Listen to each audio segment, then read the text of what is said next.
Hi, John. My name is Stephen Cooper, and I was wondering if you could articulate for me your own personal theology. I know that you came from a dispensational background, and I was wondering if you could talk about kind of like the history of your studying the Bible and being confronted with covenant theology and how you've sort of come to the conclusions you've come to and when that happened.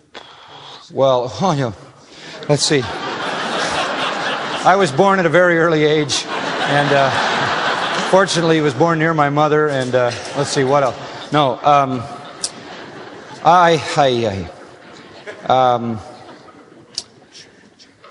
I was raised in a dispensational environment, there's no question. People used to say of me that his hope is built on nothing less than Schofield's Notes and Moody Press. And I sort of grew up in that dispensational environment, but as I got into seminary, I began to test some of those things, and I have been perhaps aptly designated as a leaky dispensationalist. Or the Reformed people who want to claim me as Reformed say I'm reformed but confused. But here's my dispensationalism, okay? I'll give it to you in one sentence. There's a difference between the church and Israel, period. If you understand that, you understand the essence of what I believe is a legitimate biblical dispensationalism.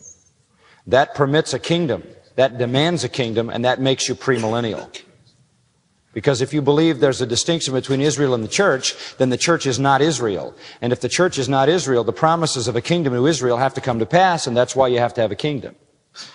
I came to understand that more narrow definition of dispensationalism while in seminary, at least to begin to understand it, and found that my study of Scripture over the last 30 years has yielded an affirmation that that is in fact correct.